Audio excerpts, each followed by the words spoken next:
During the current crisis unfolding in Myanmar, events are happening so fast that it can feel challenging to keep up with them. Although we're working to increase our podcast production far beyond what we've ever done before to meet the needs of this ever-changing crisis, we feel that the podcasts alone still do not address the full range of everything going on. So we encourage you to also check out the blogs on our website, insightmyanmar.org. Also, feel free to check out our other social media sites. Just look for Insight Myanmar or Burma Dhamma on your preferred platform. And to engage in this topic more deeply and discuss with other practitioners, head over to the Facebook group, Meditation in Burma/Myanmar. With that, let's head to our show.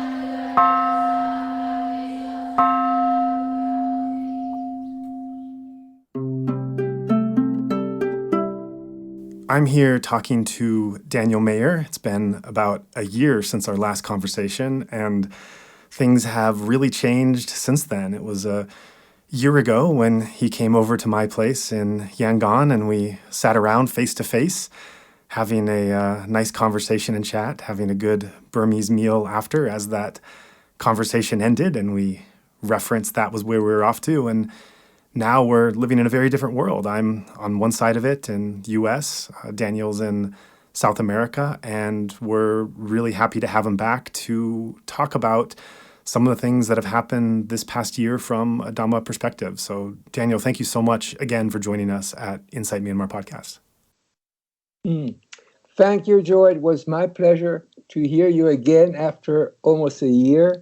And yes, as you have very well said, we are living in another world. And what's so exciting is that we haven't really given in to the Dhamma experiences that are so threatening, and we are really facing these challenges with a strength that is most embellishing our life. I'm in contact with many, many people in many, many countries, and I really see how again and again being able to develop this trust, this saga, that yes, one thing is the outside, but how do I feel towards whatever is happening to me? And in a sense, yes, we can say, gosh, how many people are really going through very difficult times. But that really doesn't help. What really helps is, how can I keep my balance? How can I continue in this evolution, in this development? Because similar things have happened all the time. In my case, it's easier because I come from a country in Argentina which went through a dictatorial process. The first one was Perón.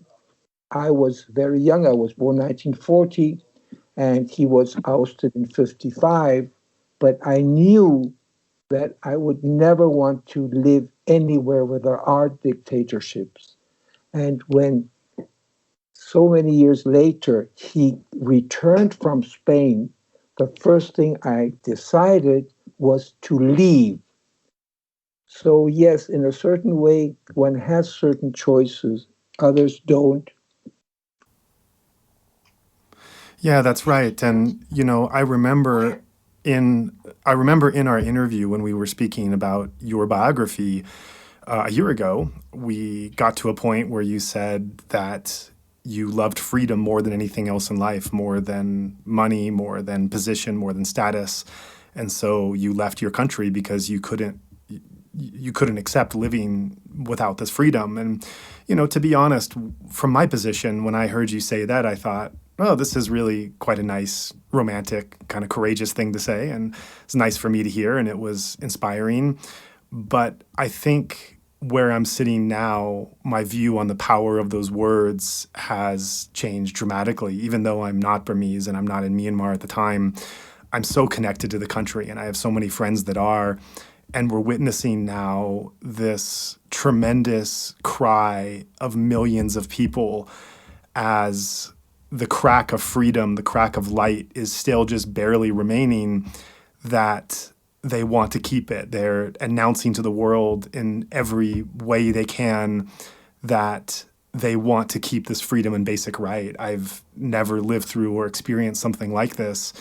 And I reflect back on your experience many years ago, which now makes a much deeper personal impact on my understanding of what you were going through. So I'm wondering, because you've had experience from your own country of dealing with some political turmoil and how it's not just in the news, but it's come and affected you and yourself and your family and your friends and your business and your lives in really direct, profound ways. This is what we're now seeing in Myanmar. And I wonder if you could speak a little bit to that experience of having your entire world, entire sense of safety, entire sense of right and wrong, entire sense of basic rights disrupted, and what it's like to suddenly have that shaken up, and how you move on from there.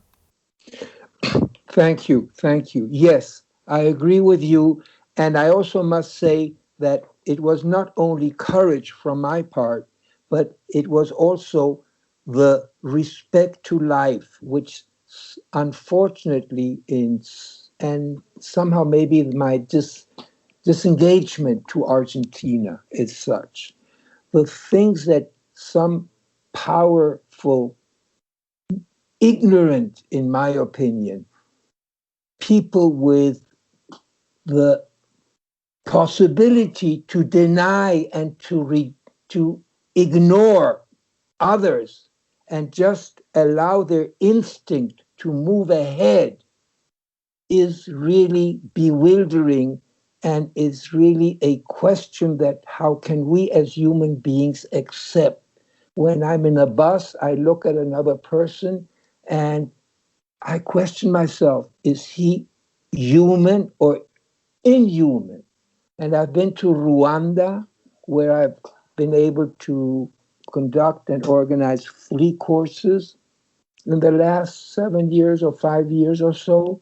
And the stories that I've heard from others who lived together, but because they were of different ethnic groups, things happened. When I think in terms of Ethiopia and how they know where you're from by your name, and then they can either mistreat you or admire you and embrace you. And it's the same people who look like you. When I was, I think, around 19, I went on a trip to Germany, and from my relatives, because my parents were German, and some of these kids, and not so small kids, they must have been at least 12 or so. They look at me and say, ah, and I'm a relative. Their mother or grandmother was my father's sister or so. And they look at me, you look just like us. As if they thought that because you come from Argentina, you must be a monkey or have a monkey face or something like that. So yes, we have to understand that we live with humans, but not necessarily whose outlook to life is like ours. And that's why they're able to do things and justify certain things that we are incomprehensible. So pardon is, I think, one of the biggest qualities that we as human beings can have, as meditators can have, but pardon with wisdom, with panya, pardon with understanding that they are ignorant. I will tell you a little story that happened to me in Rio, Brazil. I must also have been in my 20s, early 20s, and in those days I liked to go to the bar when I was at hotels. And it must have been one of these old, bigger hotels, and I was at the bar, and this man, I was never a big drinker, but he was drinking, and he was maybe overdid it, and he started talking, and he said to me, you know, I was like an admiral, a very big in the U.S. Navy, and we landed, I think it was in Yokohama. It was the Second World War, and I said the first thing I want to do is to kill the first Jap. And I went there and I saw a man next to the beach, and I said, "You defend yourself." And he hit him, and now maybe 20 years later, 25 years later, he was drinking and he was totally out of his wits. So, in some ways, not that I was thinking, oh, you see, there's always a karmic response to ignorance. And somehow or other, you can grow or you can fall. It's not, I just sharing the story because I do believe that there is a certain reason why certain people have an opportunity to raise themselves, rise, or fall, and how it falls back on you. And I think we who have decided to choose a spiritual practice and we who have decided to live within Dhamma, no matter how difficult it may be, there is a reason why we are giving an example or we are holding to a respect, giving choice to people to come out of their ignorance, their cruelty, their bestiality. And not that one thing is better than the other. I mean, in Spain, if you know, in the Inquisition, they would boil people to death. And the guillotine was still there until, still in my generation. I had my apartment in Paris, and around the corner, there was a small, like on the stone, an inscription, here laid the last guillotine. It was near Père Lachaise, the cemetery in Paris. So, and this was a guillotine, and everybody shouting, and the toreadores in Spain, now they use a bull instead of using, like the Romans 2,000 years ago, humans but this is happening. We have to somehow or other accept it and remain protecting ourselves and those we think can receive our protection.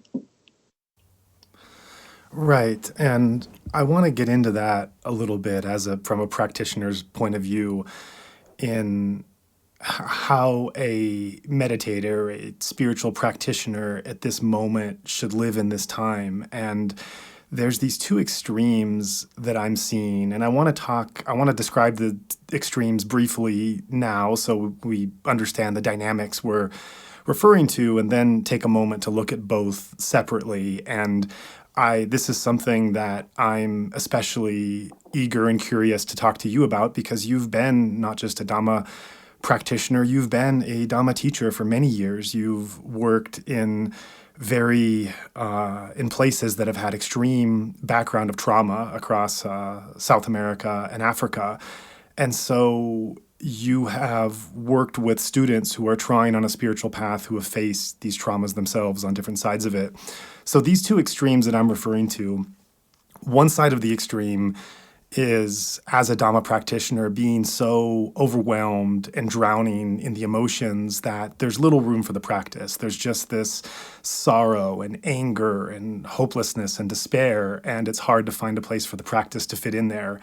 The other extreme is what's tended to be called spiritual bypassing these days, and it's an extreme of, well, this doesn't really involve me, and it's all their own karma, and I'll just sit and send metta, and No matter how things turn out, the courses will happen eventually, and so I'll just kind of not really think about it and let the world sort it out. And so there's these two extremes that I see practitioners falling into, and then a middle path that we're aiming for.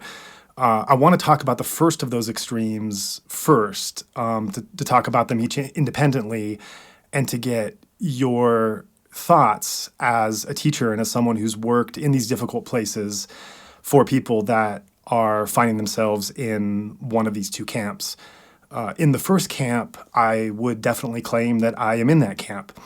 I am, and it's going to be hard for me to continue talking because it's hard, it's difficult without breaking down, I should say, because it's difficult. There's certain things that are difficult for me to even get through the end of a sentence without the emotional impact coming up. So, pardon me in advance for that.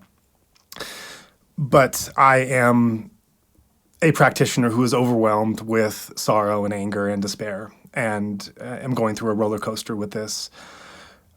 I am not living through it, but I am getting messages from friends who no longer have safety for the first time in their lives. These are friends, and these are also Dhamma practitioners. I received an email from a friend whose family is the trustee at the Lady Sayadaw Monastery. So for years, for generations perhaps, his family has overseen and cared for the legacy of Lady Sayadaw, the sites there, has welcomed the foreign tourists who've come. I've had a deep friendship with them, extremely giving and generous people. And they described a few days ago 6 thugs who were injected with morphine and sent into their small neighborhood, very small village, to burn their house down. And they had to be up all night trying to protect themselves and their home without incurring bad karma by harming the people trying to do it. And they were able to, but of course it was very harrowing. And to get these emails and messages from friends describing how scared they are, and asking for help, and doing as much as I can, which is very little, but for the sorrow and the despair that I'm feeling in my position, or for the fear and the lack of safety and terror that the Dhamma practitioners are feeling there.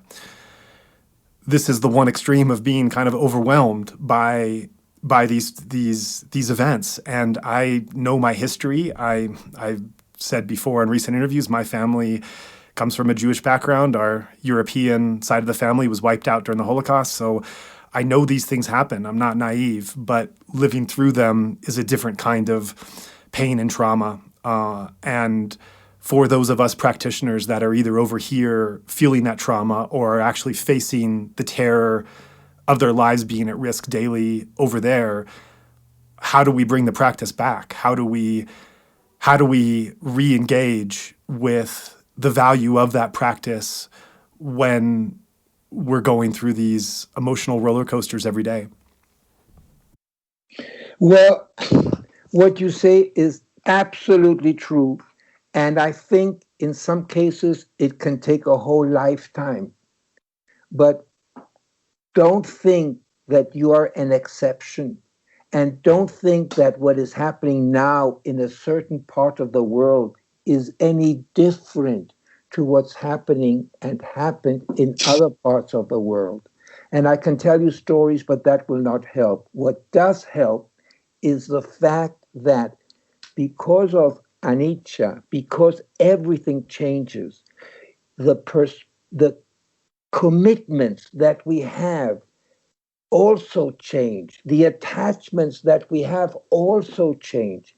Parents who have children, and all of a sudden their children become so much the opposite of what the parents are and expected. It's such an enormous, not only challenge, it's a stabbing in your heart. and they have to overcome it, and they do overcome it.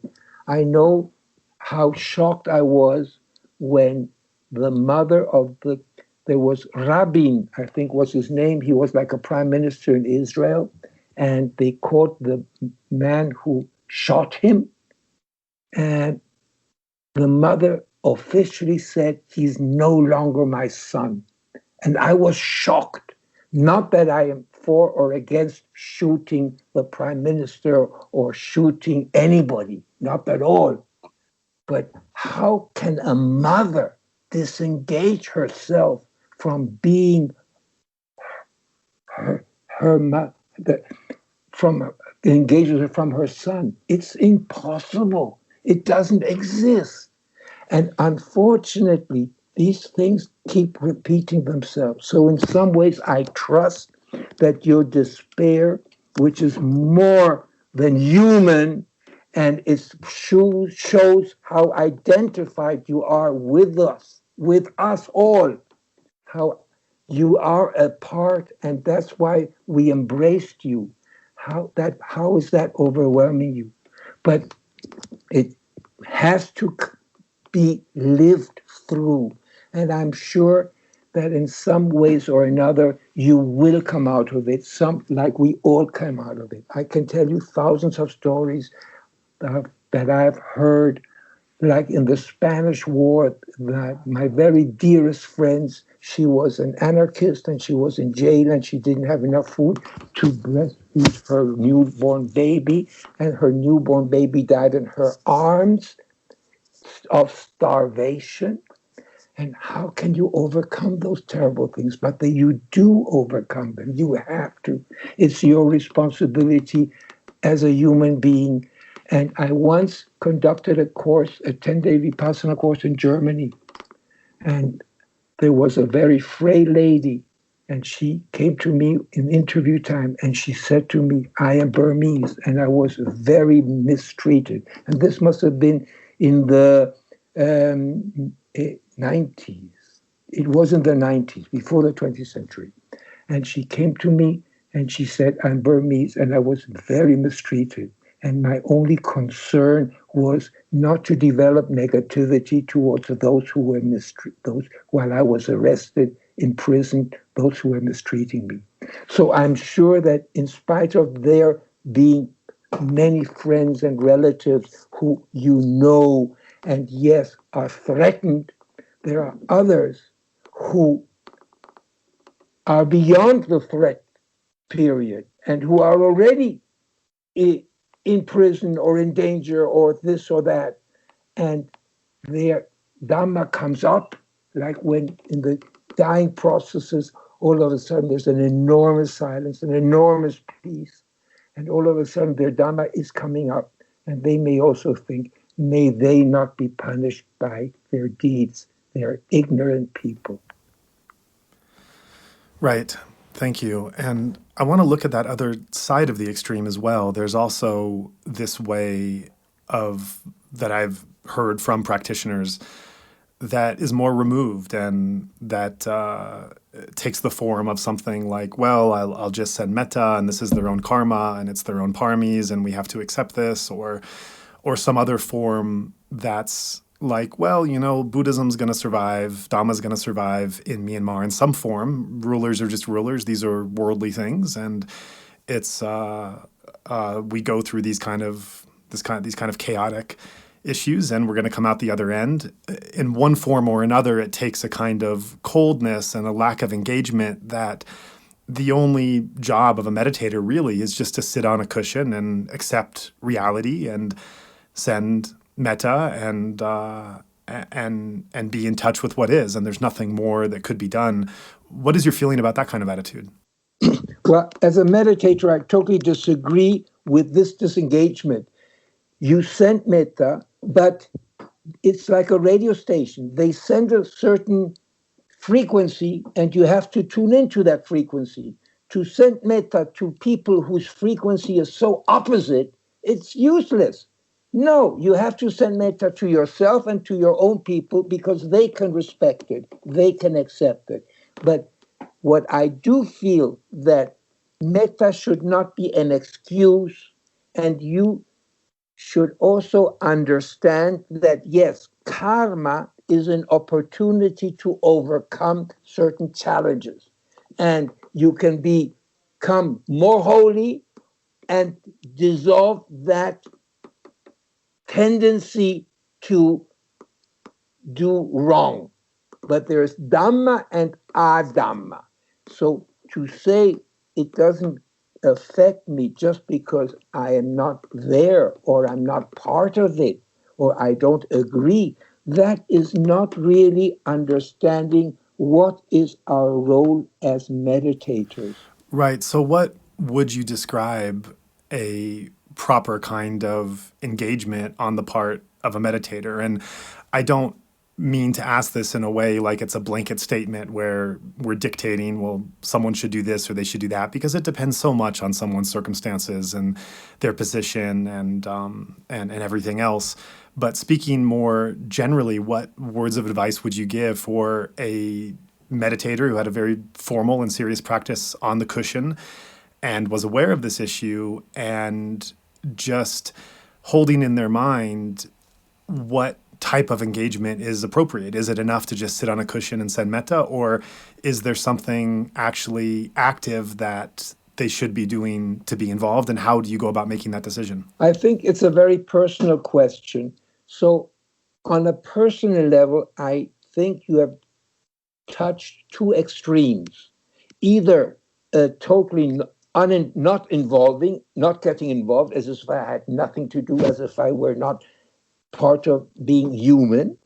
And on the other hand, being a victim and an object of situations that are being created, but where I am really not directly making it happen or wanting it to happen. And I think each individual that is aware of what is happening, because I'm sure there are so many people that don't even know what's happening and they don't even know where is Myanmar or what's this. But amongst those who are meditators or even spiritually inclined and see the terrible injustices that are being done to people just because they have different opinions or just because they have different ideals for themselves and their upcoming generations. There is a certain Dhammic teaching that tells us don't harm yourself and don't harm others. Now, obviously, don't harm yourself means not really crying over spilled milk. It's what's happening. But how to accept that is somehow rather just a work of reflection, a work of maybe knowing a bit more about the Dhamma and the Buddha's teachings. Like when the Buddha breathed his last, it was written, no, there were some who cried because they didn't know enough about Dhamma, and others who knew without the teacher are the teachings of the Dhamma, and who knew, and I can quote things, but I think you're talking not just to Buddhist meditators, but to people who understand there is something that is happening in our own society that is unacceptable. And how do I engage myself or disengage myself from that? And for me, I understand there are difficult times when I cannot sit a whole hour on the cushion and I have to get up every 20 minutes because it's all overwhelming. And then there are other times when, wow, I can sit 4 or 5 times a day and it's such a relief. But yes, Dhamma does give us tools to cope with things that are unacceptable. Yeah, right. Certainly it does. And on that note, I wonder, in your multifaceted career as a Dhamma teacher in so many countries in the world, so many places that few teachers have been to and have been able to interact with people from so many backgrounds, and many of them in countries where these kinds of traumatic things have happened.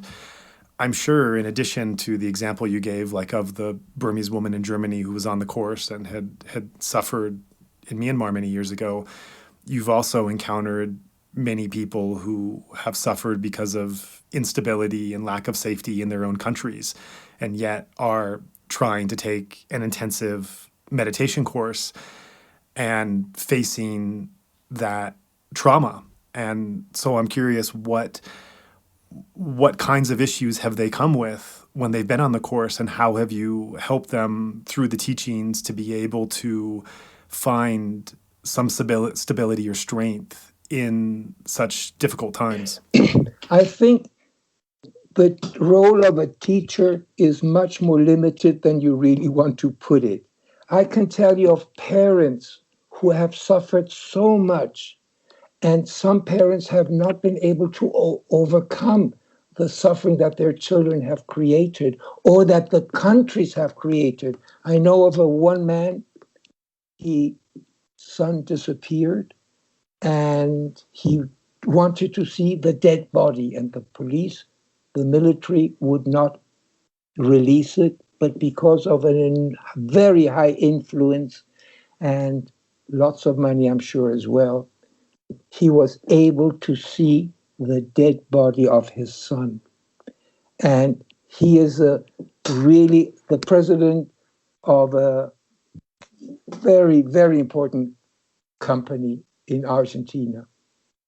And he saw his son, I know him, and it was so terrible what he saw that he never was able to overcome that. So I don't think it's only political. I don't think it's only, there are so many other things that are happening, like people who lose so many. I think we cannot just concentrate on something because that's where we identified ourselves. We have to really let go. This letting go is very important. And the teachings will only help as much as far as you are really practicing and really meditating and really understanding the teachings. It's not just, as you said, sitting on the cushion. It's really more understanding the Four Noble Truths. Life is suffering. There is an arising of suffering. There is a path to come out of suffering. I know that it's not easy, and I know it's much nicer to sit in the States or here in Medellin and sit on a computer and then decide, okay, how will I relax myself?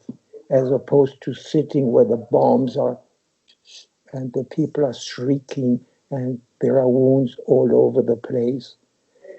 But somehow or other, I do feel that we can only help by understanding that we have more to do than just follow the news. Mm-hmm. Right. And we've looked a little bit at people outside of the country and their response in the different ways that could come. Looking now to the people inside the country, you have a wide population of Buddhist and meditative practitioners. Of course, you also have people from different ethnic backgrounds of different religions, so there's great diversity. But in the protest movement, there also are many people taking part in the movement that are coming from this background. There's monastics that are also involved. There's Dhamma teachers that are also involved. If you were in a country where you saw these great wrongs taking place that were affecting the lives and the freedoms and the rights of millions of people, and yet you also were a very serious practitioner who understood these teachings to the best of your ability and applied them, what is the role of how to actively be involved in the world and with social justice, especially at a time when this window is closing and affecting so many of your people, while at the same time holding these meditative principles in your mind as you go forth? How does a protester from this background find this intersection? I think the question is very well presented, and there is no right answer because every situation is different. Let me just tell you, yesterday I was with a very interesting man, and he was also high in a very high position in the Catholic Church. And he was telling me of how this new Pope from Argentina did not defend his own people from the military dictatorship. On the other hand, I have just read a fantastic book from Venerable Bhikkhu Bodhi, how he expressed when the Pope Ratzinger, I think it is, went to Sri Lanka and devalued Buddhism as something that has nothing to do with what it really is. And Venerable Bhikkhu Bodhi replies to what this Pope Ratzinger has said. I'm sorry if I don't pronounce his name correct. And to go back to your point, how do you treat? I think it is something that changes from moment to moment and from person to person. In some cases, you can put your body, when there's shooting, you can put your body inside your son. They should shoot you first, and you can save your son if he's in the back. And in other times, you can just run behind a tree and try to protect yourself.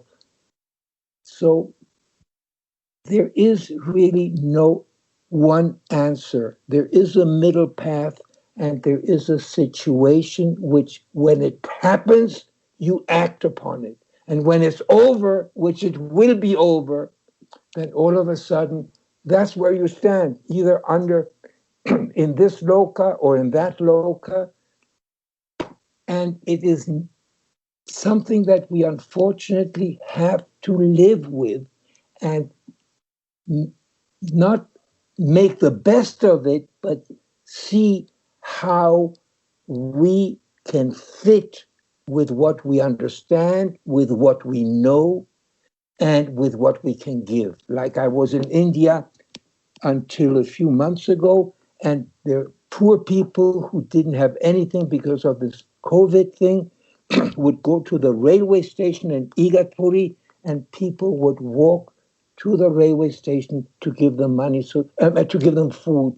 And even in Damagiri, they would make little packages and give it to those people who had nothing to eat or were mentally retarded or things like that. So there is something that you can be part of, and there's something that you can just, all you can do is, may all beings be happy, may they all be liberated. Right. I want to focus a little bit more on the protests themselves and just share some anecdotes with you. I know you've been a bit out of the loop with your teaching and practice, and this story is something that's developing day by day. So I'd like to share a few anecdotes that highlight some incredible, inspiring stories of how these moments of practice are actually being put into the moment. Using these principles that one has learned from the Buddhist teaching. So let's take the principle of metta, principle of loving kindness. It's not just sitting on a cushion and sending it out and radiating to all people. It's bringing it to bear at the most difficult and tense and dangerous times you could face in your life. And there's an example that was shared of a tense standoff between protesters and police.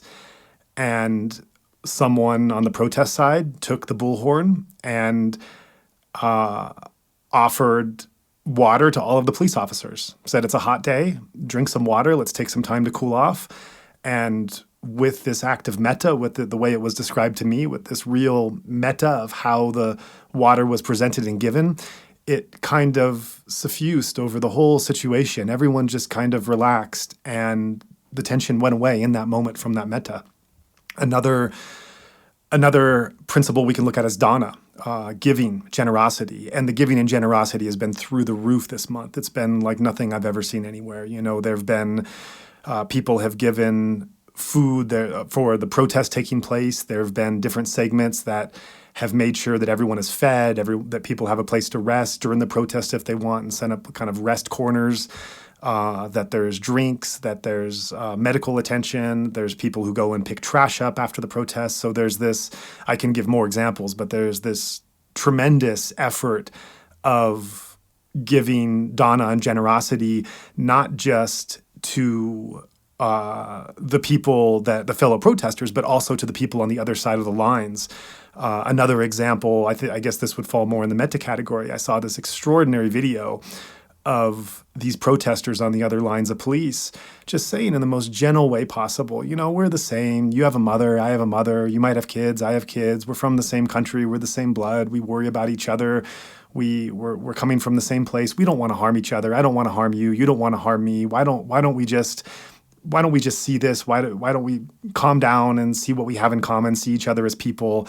Just this beautiful kind of discourse that she was giving to the police in a very calm and measured and slow way that one couldn't help but just fall into the logic of what she was saying. And then there's the principle of Shila, or not harming. Or that's one of the Shila, of course, of the 5 precepts, is not to kill others, not to harm others. And we've seen examples of criminals, sometimes children, sometimes criminals that were put on monk clothes, so they actually looked like monks, but they were not, that were sent to cause terror into these neighborhoods. And as it was explained by some protesters, the feeling was that even if these criminals were not successful, videos would emerge that would show the protesters beating the people to defend themselves, who look like monks, who were dressed as monks, but actually were not.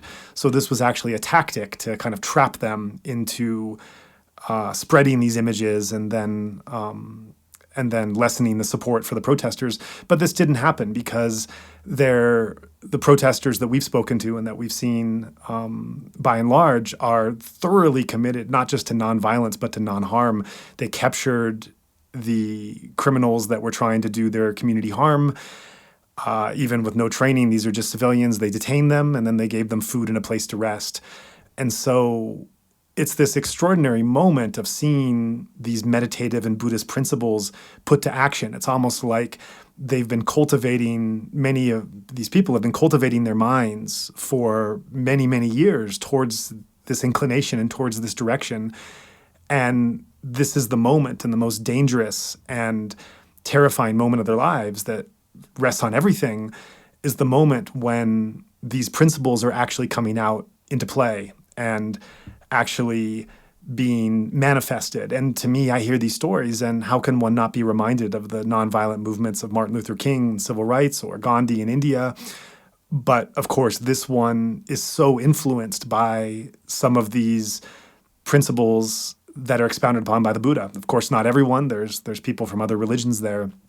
But these are moments that are standing out as being Dhamma in action, as being a mental cultivation that becomes your only tool and your only weapon against the most terrifying aggression of a trained military coming at you. So I don't really have a question with this. It's more just to share some of the background I've been seeing, and in your experience as a Dhamma teacher and as living through and advising people who've been in unstable countries, your thoughts on being a practitioner at this time and trying to find these tools to bring off the cushion into this moment. It's so inspiring what you're telling us. And yes, it's exactly what we all are really so grateful about, having reached a certain height, a certain level of understanding, a certain maturity, and able to be more closer to enlightenment, closer to liberation, closer to freedom, and closer to our fellow men. Thank you for sharing all this. It's so important. It's so important, and I'm sure all these things be feed, will feed, will be food for so many of us who directly and indirectly continue to have to deal with these atrocious situations. Right, right. And I want to move on to another area or background of student. We've looked at different kinds of practitioners, looked at people in Myanmar, and I want to talk about specifically practitioners and teachers, maybe administrators in the Vipassana organization in the tradition of SN Goenka specifically, because this is an organization and a teaching that comes from largely a Burmese lineage. And something that we hear as practitioners in discourses is the reminder about this enormous debt of gratitude that we have for this country, the Golden Land, for the monks and practitioners and teachers who have preserved this teaching, who have carried this teaching on. This is where, of course, SN Goenka himself was from and where his line of teachers came from. And when we hear stories about, for example, my friend and his family who are actually personally embodying this gratitude that we have, his family is literally some of the people that for generations have been preserving Lady Sayadaw's monastery and trust and legacy in Monywa. We also have fellow Dhamma brothers and sisters and teachers, students in this tradition and in other traditions in the country now that are running for their lives and fighting for their own freedom nonviolently. So I do understand that around the world, there, at any given time, this is not unique. I understand this is unique for me and for Burmese people because we in our lives are very uniquely affected and touched. But this is the way of samsara. This is the way that things are imperfect in this world. But when we look at Myanmar specifically and being the bedrock of these teachings, it's one of only 2 countries in the entire world which the organization plans pilgrimages to, and where there is this special background and lineage of where these teachings have been preserved and people go to pay homage for. What, if any, is the responsibility for someone from this tradition right now, given the debt of gratitude we're reminded about and what is currently happening there? Well, there's no question that Myanmar has been the place where the tradition was maintained in its Christian purity, both in Pariyatti and Patipatti. And that was so obvious also for SN Goenka, who wanted his ashes there in Myanmar. That's where they are now and nowhere else.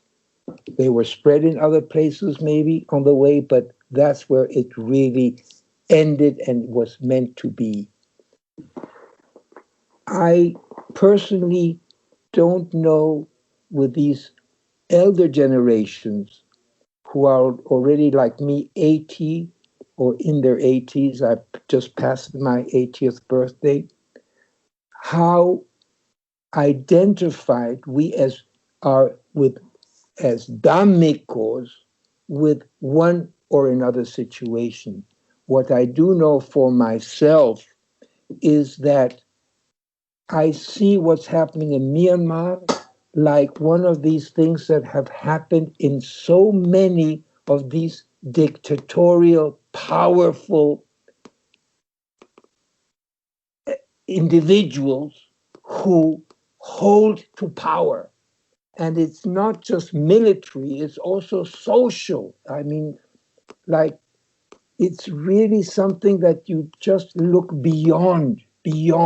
And it happens also in Myanmar, where a father spanks his son because he misbehaves, just like you would shout to a dog. But the son or the daughter is so helpless in front of the strength of a father. And in that sense, I must say, yes, we do feel Myanmar as our home, where the Dhamma was maintained, And I don't see what's happening today to Myanmar as I as what is really happening. When I sent metta to Myanmar and gratitude to all the lineage that has kept from Gautama Siddhartha the Dhamma to that lineage, I sent metta. And somehow or other, it may not touch what's happening now, or if it does, it's very much in the surface. And maybe that's because I'm not developed enough.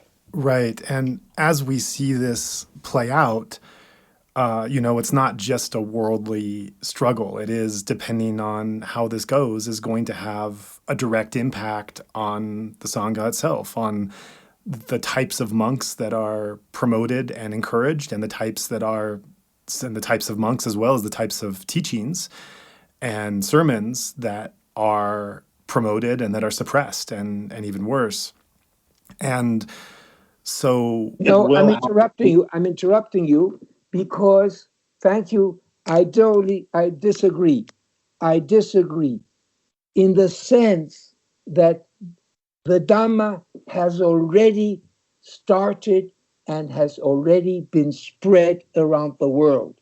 It was not retained in very, very few hands in Myanmar, but has already spread. And when the new Buddha Maitreya, or the new Sammasambuddha, when this is ripening, the Dhamma will reach much wider visible and invisible beings in this loka and in other lokas. So no, don't limit today, 2021, the 21st century, to what it was before Venerable Lady Sayadaw and all the others from Burma allowed the Dhamma to move out. right. And I do agree that in the past generation or two, there's been a extraordinary spreading and exportation of that Dhamma practice to other parts of the world, limited, I should say, to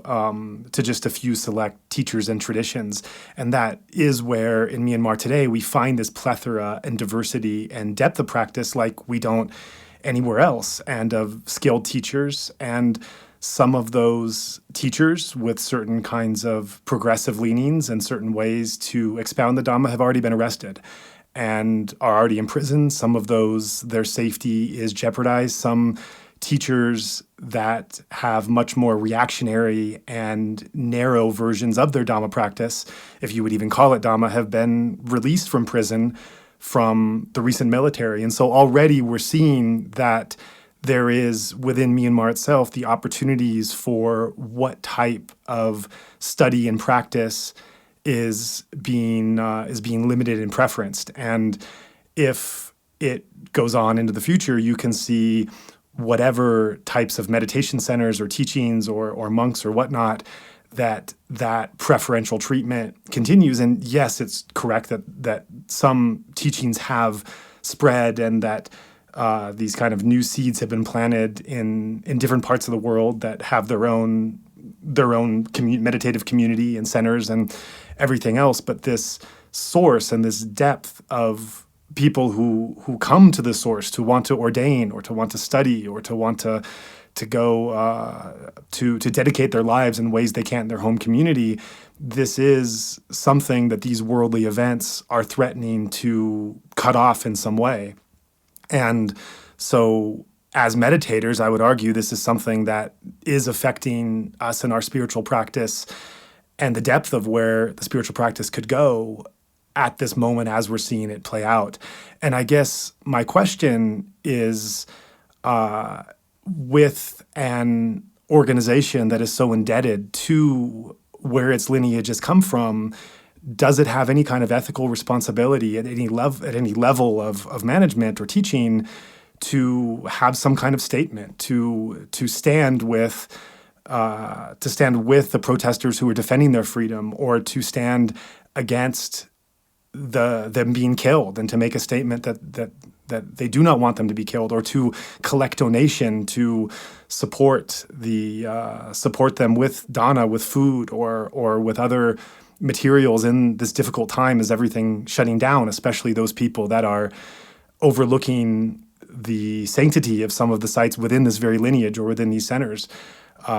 Is there any action that the organization outside of Myanmar should be doing at this time? Thank you for that point. Maybe this is the last question that I really feel is I should answer.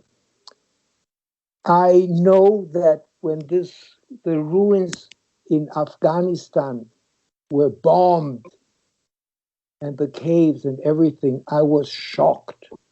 And I wondered, is there anything I can do to help that ignorance?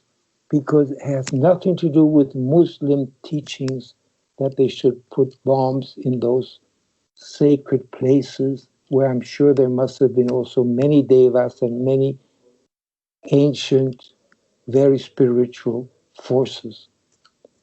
And what you're asking is something that I also ask myself.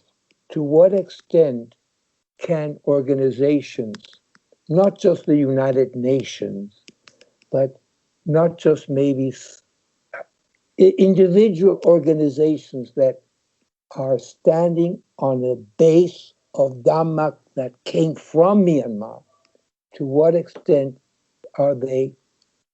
is their role such that they can and should take a stand?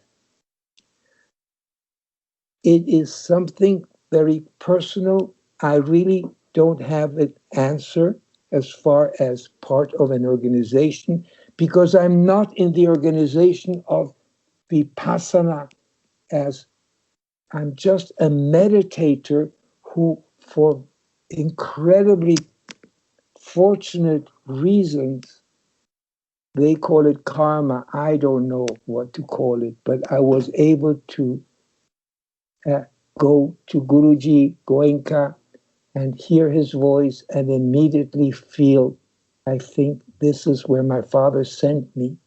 And Guruji Goenka has said, we have meditated in many lifetimes together. And it would never occur to me to engage in anything that is really happening.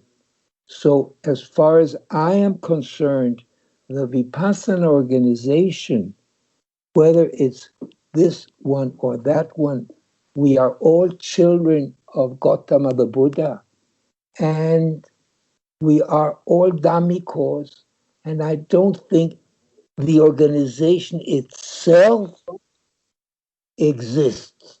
It's just a few individuals who try to agree on certain points to keep the purity of the Dhamma.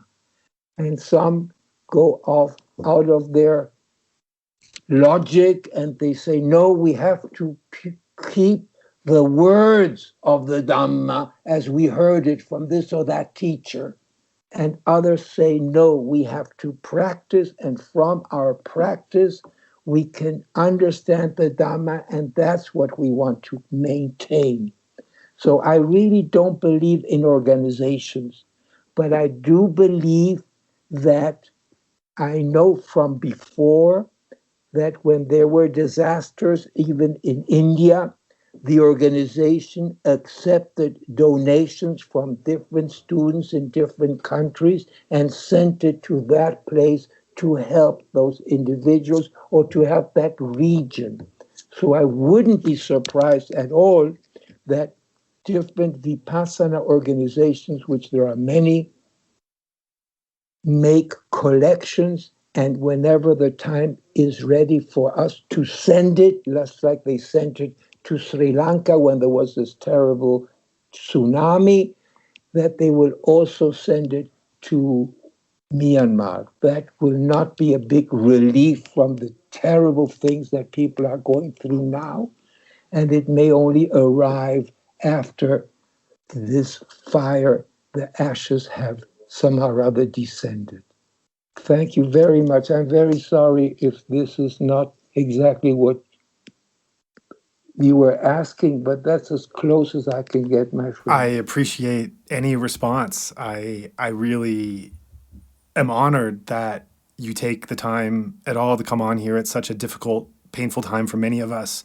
Certainly Burmese, certainly meditators of other traditions, certainly meditators of this tradition, to be able to hear an experienced teacher talk on this topic, and someone who has lived through and experienced other kind of turmoils in other places and seen that intersection of where Dhamma practice could come. I just am really thankful for anything you have to say at this time. Metta to you, my dear Joa. Metta to you and to all of us who are listening and who maybe not be present but are really going through very difficult times. Metta to us all.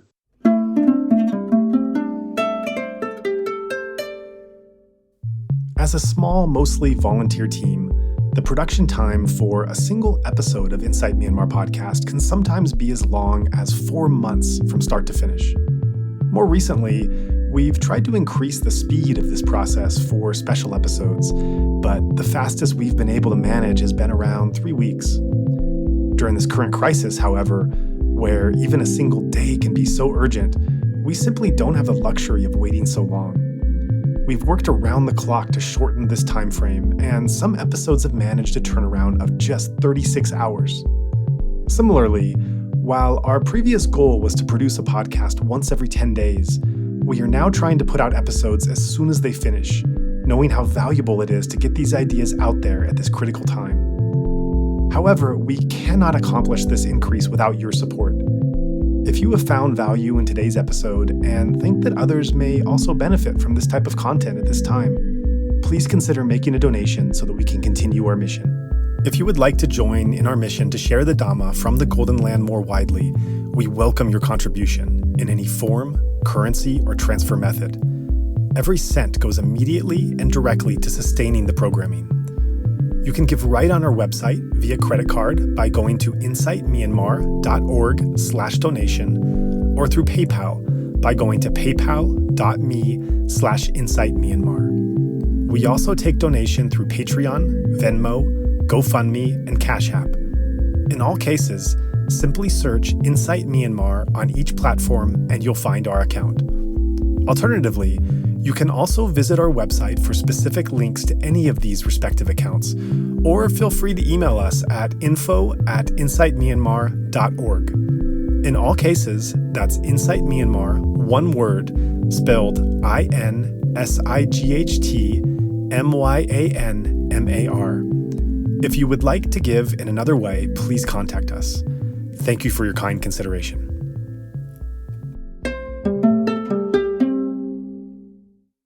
You have been listening to the Insight Myanmar podcast. We would appreciate it very much if you would be willing to rate, review, and or share this podcast. Every little bit of feedback helps. If you're interested, you can also subscribe to the Insight Myanmar podcast on Apple Podcasts, Spotify, Stitcher, or wherever else you get your podcasts. Also, please check out our website for a list of our complete episodes, including additional text, videos, and other information. All of it is available at insightmyanmar.org. If you cannot find our feed on your podcast player, please let us know and we'll assure that it can be offered there in the future. There certainly was a lot to talk about in this episode, and we'd like to encourage listeners to keep the discussion going. Make a post, request a specific question, and join in on discussions on our Insight Myanmar podcast Facebook group. You are also most welcome to follow our Facebook, Instagram, and Twitter accounts by the same name. If you're not on Facebook, you can also message us directly at info@insightmyanmar.org. If you'd like to start up a discussion group on another platform, let us know, and we can share that platform here.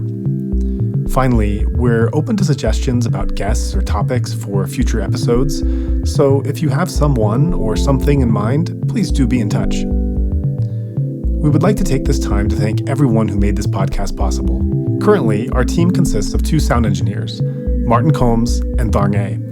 There's of course Zach Hessler, content collaborator and part-time co-host, Ken Pransky helps with editing, and a special Mongolian volunteer who was asked to remain anonymous does our social media templates. In light of the ongoing crisis in Myanmar, a number of volunteers have stepped up to lend a hand as well, so we'd like to take this time to appreciate all of their efforts in our time of need. We'd also like to thank everyone who assisted us in arranging for the guests who have interviewed so far. And of course, we send a big thank you to the guests themselves for agreeing to come and share such powerful personal stories. Finally, we're immensely grateful for the donors who made this entire thing possible. We also remind our listeners that the opinions expressed by our guests on this show are their own, and not necessarily reflective of the host or other podcast contributors. Please also note, as we are mainly a volunteer team, we do not have the capacity to fact-check our guest interviews. By virtue of being invited on our show, there's a trust that they will remain truthful and not misrepresent themselves or others. If you have any concerns about the statements made on this or other shows, please contact us. This recording is the exclusive right of Insight Myanmar podcast and may not be used without the expressed written permission of the podcast owner, which includes video, audio, written transcripts, or excerpts of any episode. It is also not meant to be used for commercial purposes. On the other hand, we are very open to collaboration, so if you have a particular idea in mind for sharing any of our podcasts or podcast-related information, please feel free to contact us with your proposal. If you would like to support our mission, we welcome your contribution.